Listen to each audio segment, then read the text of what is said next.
let us move with the group velocity, students. So as we are concerned with the derivation part of group velocity, so let us see. Basically, what is the group velocity is all about? It is given by using the one plane wave velocity for a plane wave propagation along z direction. If your wave are rotating on z direction, an unbounded homogeneous region of refractive index n1, which is represented by e power exponential j omega t minus j k1 of z, because our wave are propagating on z direction. What is omega actually? Omega is the angular velocity from where the wave is getting propagated. The velocity of constant phase plane is given by, how do we get the plane of the velocity constant value? So this is given by v is equals to omega by k1, that is equals to c by n1, because it depends upon the refractive index of the core, right? Our waves are rotating on core direction. So whenever the waves are moving towards the core direction, it is needs to find out the wave velocity. It is in the one phase. Similarly, second part is about model wave phase velocity. So what is the meaning of that? For a model wave propagation, same we are assuming that it is propagating on z direction, irrespective of x and y, because the waves are of three dimensional, right? So when the waves are moving with the z direction, that is represented by exponential of j omega t minus j beta. Here we are considering a beta, right? Because we are concerned with phase velocity, which is a model wave. So for the plane wave, it is v. For the model wave, we are considering as j beta z. The difference of this first two and second is about j beta z, here j k1z. So that's only the difference, and the remaining parameters are exactly same. So same, vp is equals to omega by beta, because you are assuming as beta as that particular model wave phase velocity. Next part, the transmission system operation, how it is going to happen. So in order to get that, for the transmission system operation, the most important and useful type of velocity is group velocity, which is given by v of g. For the transmission system, the most important and useful type of velocity is about group velocity, because the transmission completely take the different wavelength with different velocities when the waves are propagating on all the direction with different wavelengths. So all we are combining and considering as a group velocity. So group velocity is actual velocity which the signal information and energy is traveling down the fiber. It is always less than the speed of the light in the medium. So always that light is always taken to in the. So this is the actual velocity which speed, signal information and energy is traveling down the fiber. So the energy components of the fiber try to travel on a particular direction. That particular direction we are assuming as the fiber itself. It is passing in the core. The observable delay experiences by the optical signal, waveforms and energy. So whatever these things we are assuming, whatever the parameters we are observing, those parameters are considered to be the delays and experience the optical signal waveforms and the energy as well. When the traveling a length of L along that particular fiber is refers to as a group delays. So now we are completely familiar with the group velocity as well as the group delays. So group velocity is what? For transmission system, the velocities we are taking, the types of different velocities we are combining and we are considering as a group one, so that should be the actual information that needs to be passed from their part, and the information energy needs to be taken into consideration. When we are getting all those parameters into considered, that particular part is considered to be the group velocity. What about the group delay? So group delay is nothing but the observable delay that experienced by the optical signal.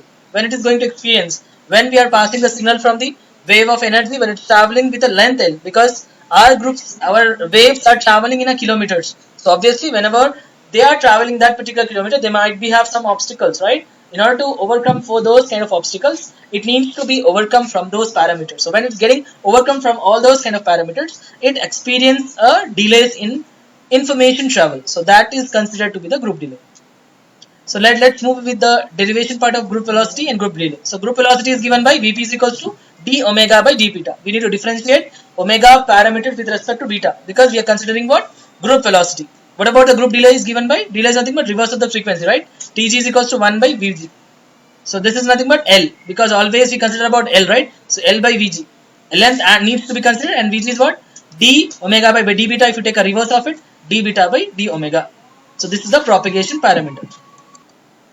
So we wrote it, the group velocity which is given by Vg is equals to d omega by d beta, and the group delay is Tg is equals to L of d beta by d omega. It's a reverse of the first one. We are multiplying with length. It is important to note that all the above quantity depends both on frequency and the propagation mode, right? We are considering the propagation mode as well as the angular frequency. In order to see the effect of these parameters on group velocities and delays, the following analysis would be helpful. What are the analysis part we are considering? We are considering that group velocity and group delays as an input-output signal in fiber transmission system. So how do we transmit the signal? So we are concerned with that part. So let us see how do we are transmitting. Suppose this is z is equal to 0. This is our initial point from where I have a length L, right? This is my length L. Z is equals to L. This is my ending point. Suppose this is my transmitter part. This is my receiver part. So we are transmitting the signal from this end to this end. So the optical signal, which is a complex form, waveform at the input of the fiber of length L is f of t. So this is my function I'm assuming, students. So this is a continuous, right? Whatever the signals we are passing, the light signals or a voice signal, whatever we speak out, whatever we are just telling, all are in continuous form, right? That's the reason f of t is equals to omega c minus delta omega with omega c plus delta omega. These two values limits we are considering, and it is a function of f of t. So f of omega, what actually it is a Fourier transform, right? So we are converting into time domain into frequency domain. So this is an example, the kind of analysis part what we are assuming, that is a Fourier transform. So Fourier transform of f of t we are converting into f of omega e power j omega t d omega. So this factor we wrote it, and the second one g of t we wrote it. So both the factors we consider, and so let us move ahead with the two functions f of t and g of t. F of t is also considered to be the functions of e power j omega t, right? Without considering the j beta of omega L, I am taking as f of t function, students. So that is for the first one. F of t is a propagation constant of particular model wave carrying the signal beta of omega, that we are considering as g of t. What is f of t actually? Optical signal complex waveform at the input fiber of the length L. At the input side, I am assuming z is equal to 0. That is the function. At z is equal to L, I am assuming the second function, right? In this, we don't have L value. As you can see in the f of t, there is no L. Whereas in g of t, we are considering the length also, L, right? So based upon these two parameters, we are assuming the two functions. Now we have to assume certain limitations for that. What is the limitation? Delta of omega, that is the bandwidth of that particular waveform, is much lesser than critical frequency. Critical frequency is omega c. So when we assume this particular part, beta of omega is equals to beta omega c plus d beta by d omega. What is the omega value actually, students? Omega is nothing but omega c. So now substitute this condition over here till it is still infinity. So beta of omega, if you substitute beta of omega instead of two values, second, right? Omega minus omega c square, omega minus omega c square, omega minus omega cube, so on till infinity. Always you have to increase the value of beta. Beta needs to be delayed by critical frequency omega c. So this is a beta function. Actually, this is the Bessel's function. So in order to simplify this function, we have to write g of t. We are taking a half condition. Delta omega, we are taking it to two parts. Delta of minus delta omega by 2 plus omega by 2. If you take half of it, you will get the same function, like e power integration of minus a by 2 to plus a by 2 f of a dA can be written as 0 to f of a dA, right? So the same thing we are writing. We are splitting delta omega into two parts. Minus delta omega by 2 plus delta omega by 2. So in these two parameters, we are splitting. So g of t can be written as the same function. Whatever the function we do have, f of omega, the same factor. But what is delta omega? We are splitting into two parts, right? This delta omega we are taking for half. So instead of minus delta to the plus delta, we are writing as minus delta omega by 2 to plus delta omega by 2. That is approximately equals to omega c as it is. This parameter, what is this now? Tell me. What is the j omega? It's as it is. J beta is, again we are substituting into j omega t as it is. What is j beta? Now we are assuming critical frequency also, right? So this omega is changed into omega c, because here we do have omega c, right? That particular parameter we are adding with the power. So when we add with the power, we can write as j omega t as it is with the second function beta omega c. So these functions we need to obtain, we can write it as it is. So this we wrote it, and j omega t over here it is there.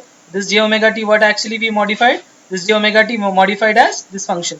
This function we wrote it. So instead of beta omega, we have written as beta omega c plus this factor beta omega c into d beta by d omega, right? That is the function we wrote it.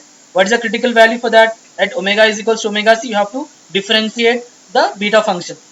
So on till infinity. Instead of that, only one particular value I am assuming. I am just taking this one parameter of beta c, right? So this parameter we have to assume it. We need to write that value. Once we assume that one, we can further integrate. So if you integrate that same function e power minus j beta omega c, if you try to integrate that same function, instead of these all, this is nothing but the time period.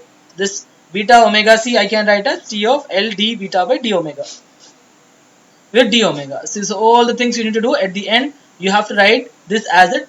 What is this? It's a propagation delay, right? Tg. So this, if you want to remove that particular formula, that is nothing but the whatever the things we got the group delay, right? So that also one of the example, we can assume it and we can write it down. So f of this function is t as it is, L d beta by d omega, that can be written as f of t minus tj. What is tj actually? The group delay, L d beta by d omega, right? That is our L by group velocity Vg. So this can be characterized by this particular equation. So that's how the relation we obtain in terms of the group delay with respect to their group velocities. So these two parameters we have assumed, and we try to write that particular functions. Whenever we want to analyze that particular function, we have to maintain the certain initial conditions and the kind of assumptions by taking the Bessel's functions, right? So by taking these particular functions, we can able to write their answers as well. So that's how we have maintained their answer in this particular format. So from starting with the derivation, you just see once again what we did. We take the two velocities. One velocity we have considered the group velocity Vg, and for considering this one, we have assumed two